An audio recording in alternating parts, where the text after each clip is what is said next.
Hey y'all, how you doing? Uh, Back in the garage again today. Actually, it's dark outside. One of the reasons why I make a lot of these videos and it's dark outside is simply because the big thing is that I just run out of time. Okay, and sometimes later in the evenings or at night, um, things are slowing down and people don't need me as much for different things. So let's get started. Carburetor disassembly and rebuild. This is probably going to be part one. It's a Holley 1920. Um, with a carburetor like this, I'm probably the customer in question. He is a real good friend of mine.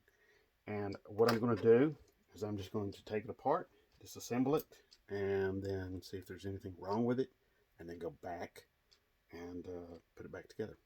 Okay, I've had this carburetor apart once before, but it's been several years ago, and so anyway, here I've went ahead and got the needle and seat out, and this is where the fuel comes in.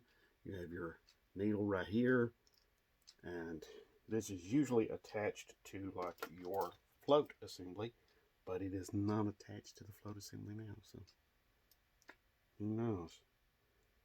It's probably, oh, I see what it does. Okay, this particular one, this particular style, it has, what you see here, it'll focus on it. I'll tell you what, I'll turn the camera around and I know how to get it to focus then. Okay, yeah, see, has that little piece, see how it's made there? Okay. Anyway, this just sits up against the float. So, and then the float has a little arm that mashes up against it.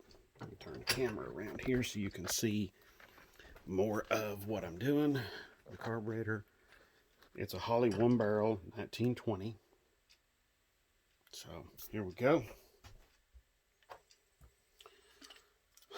Already this gasket is pretty badly worn out, damaged. So we'll just take the float bowl off. Okay, I've already took a lot of pictures of this thing, showing details about it. This is a pretty common one barrel carburetor for a lot of inline six-cylinder engines, like from the, I'd say definitely in the 60s. This thing might have been used all the way back in the 50s. This particular one, I'm not entirely certain. Okay, if I can hold on my screwdriver, we'll get this done. Yeah. So anyway, get this screw out. Here's the accelerator pump assembly. I'll be getting that off. You'll notice I've laid a towel down here. A couple of reasons for that is to make sure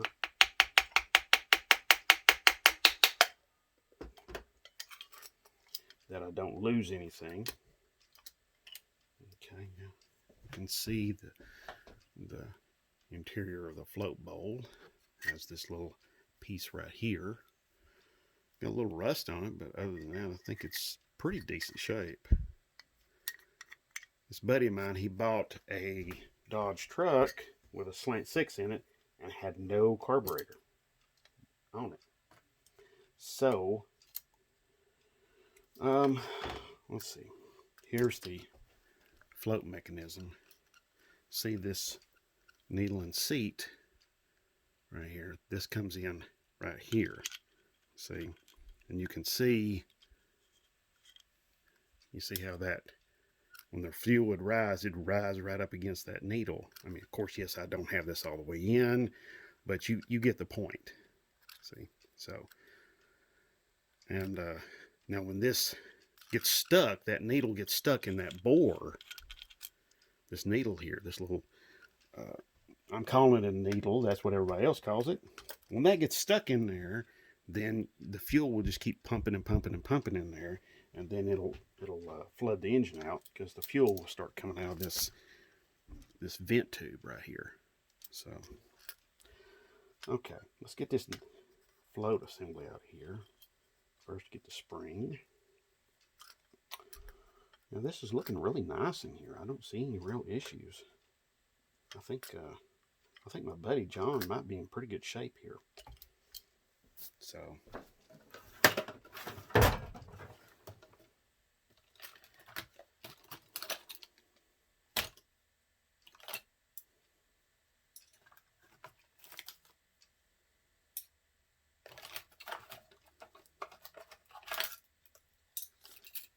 had to get a couple of little tools here. Okay, you know, you're going to be using the usual, you know, screwdrivers, things like that. You're going to need those.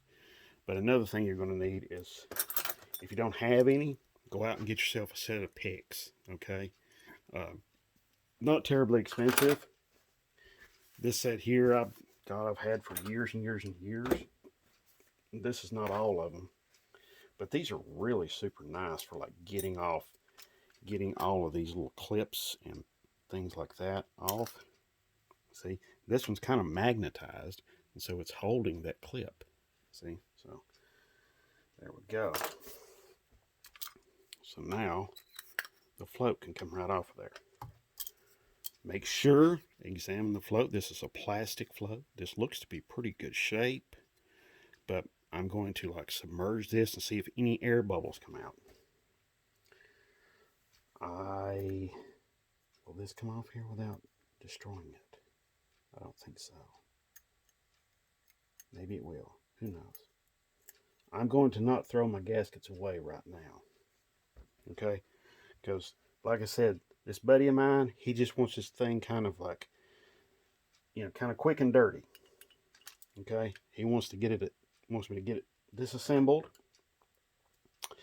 and get it put back together for him so he can get it on his truck and see if he can get the damn thing to run. So now, let's see, first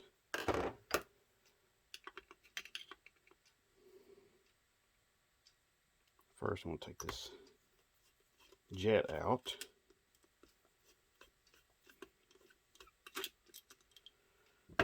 Several years ago when I cleaned this thing up, but I had to do it quick and dirty then too. I didn't really get to clean it up very well, and then also in the time then it's sort of, see, there's the jet. Okay. Also, any gas that gets left in there, sometimes it'll do that kind of like a little oxidation kind of thing going on with the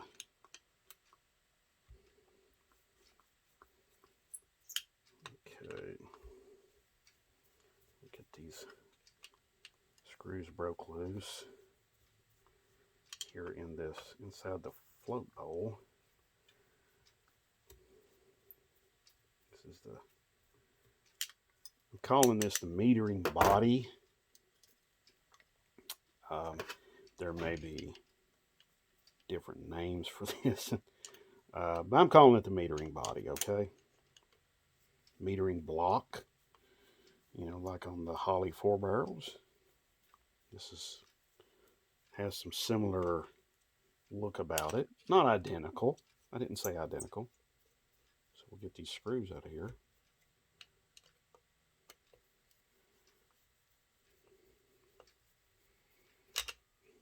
And we'll get this thing.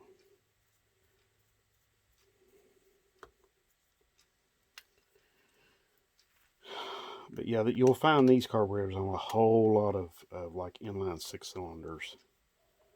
They were used on a lot of Chrysler Slant 6s, a lot of inline 6-cylinders from Ford, and they used these carburetors for a number of years. It was their go-to piece.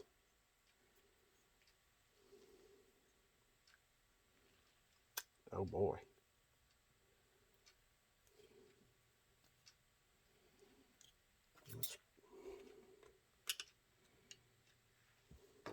Let's see.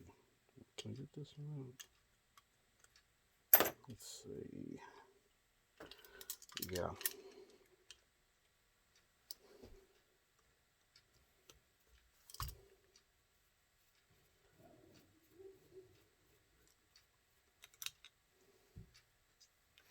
All right, finally. Got a screw out, another screw out.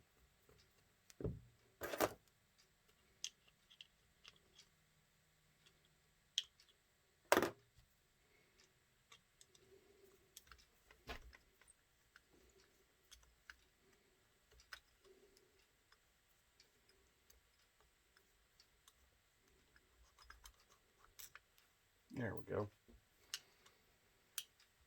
I'll just go ahead and tell you some of these screws are stubborn to come on out. Here we go.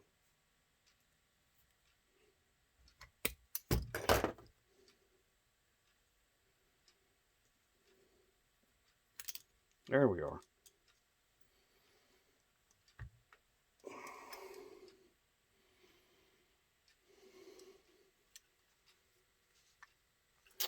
Okay.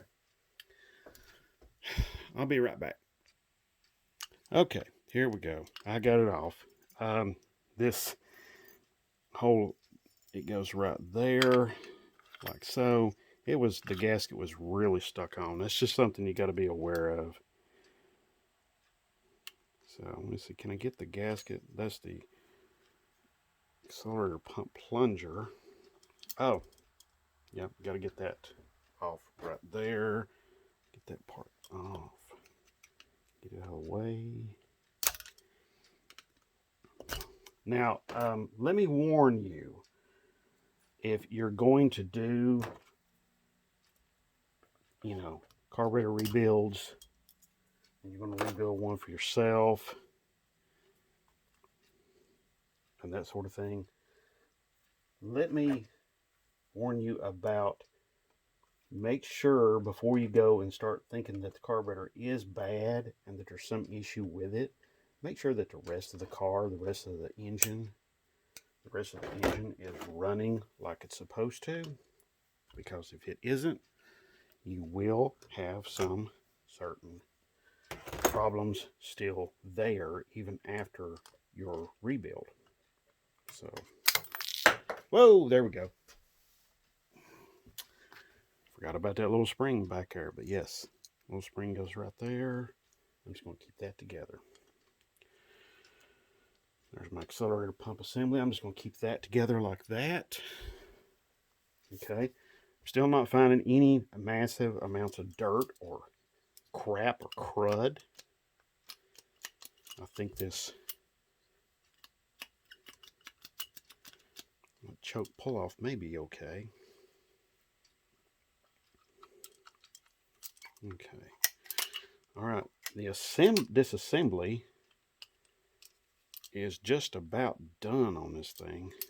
Now, I know some folks, they will go and they will take these like screws out, all right, and then they'll pull this whole choke assembly out and all of that sort of stuff. I'm not going to go through with that because, like I said before, this is quick and dirty. Okay, maybe quick and clean should be the more correct pronunciation.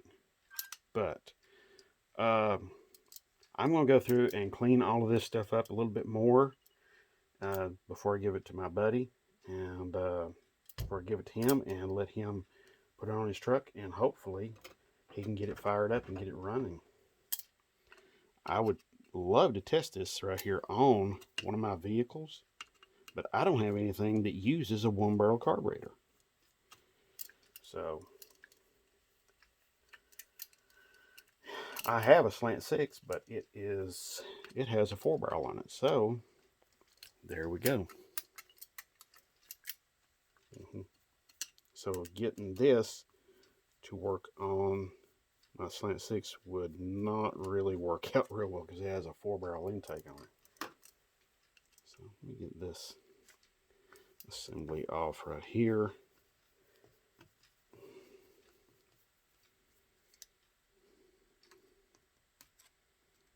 This carburetor looks really pretty clean, actually. I mean, there's a little bit of like crud, but not much really. There we go. Okay, yeah, see.